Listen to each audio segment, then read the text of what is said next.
Yapımına pastörize edilmemiş çiftlik sütünü tencereye alarak başlıyoruz. Ben 3 litre süt kullanarak yapacağım. En son kaç gram peynir elde ettiğimi de göstereceğim. Eğer süte ısıl işlem uygulamadan 37 derecede direkt mayalarsanız 90 gün salamurada bekletmeniz gerekir. Yeteri kadar ısıl işlem uyguladığınızda hem sütün protein yapısı bozulmaz hem de zararlı mikroorganizmalar ölür. Arasındaki fark ise ısıl işlem uygulanmayan sütten litre başı daha fazla peynir elde edersiniz. Şimdi sütü 80 derecede 1 dakika boyunca bekletiyoruz. Süt 80 dereceye gelince üzerinde oluşan kaymakları sütün içinde karıştırıyorum. Dilerseniz kaymakları alıp daha az yağlı bir peynir de yapabilirsiniz. Süt istediğim sıcaklığa gelene kadar soğudu. Peynir mayalarken en ideal sıcaklık 36 derece ile 37 derece aralığındadır.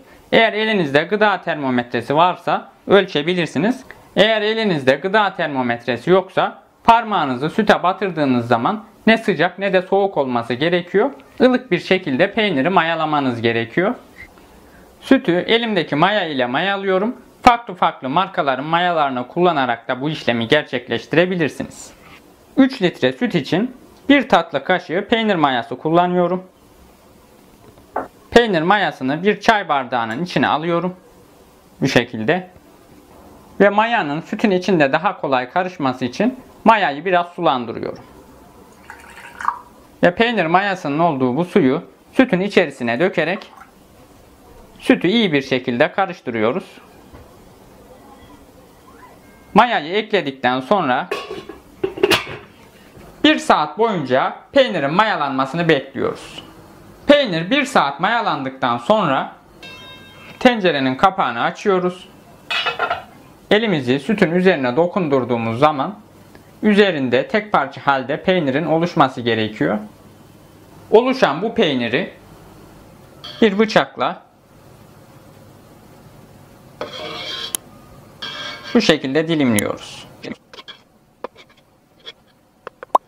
Birazdan dilimlediğimiz bu peyniri süzeceğiz.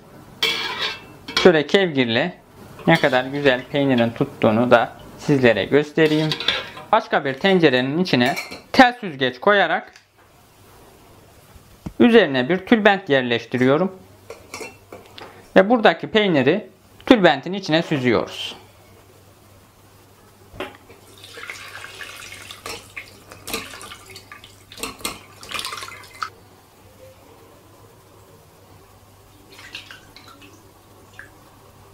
Peyniri tamamen tel süzgecin içine aldıktan sonra tülbenti şu şekilde kapatıyoruz.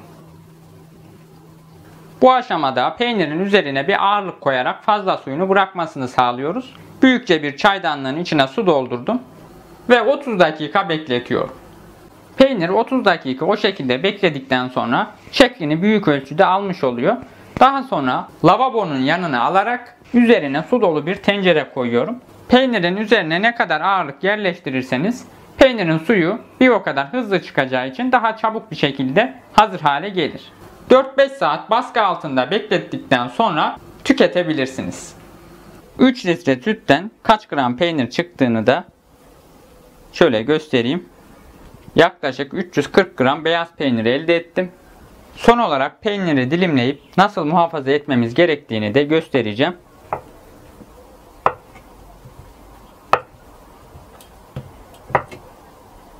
Şimdi yaptığımız peynirlerin üzerine çok az bir miktarda kaya tuzu ekliyorum. Kaya tuzunu daha kolay yapışması için biraz küçülttüm. Peynirlerin üzerine serpiyorum. Tuzu ekledikten sonra bir cam kavanozun içine peynirleri yerleştiriyorum. Kalan peynir altı suyu ile de kavanozun tamamını dolduruyoruz. Tuz peyniri koruyacağı için bu şekilde buzdolabında uzun süre muhafaza edebilirsiniz. Dilediğiniz zaman kapağını açıp peyniri tüketebilirsiniz. Eğer tuzunu fazla atarsanız soğuk suda bekleterek fazla tuzunun çıkmasını sağlayabilirsiniz. Yakından içini ve dokusunu da göstereyim.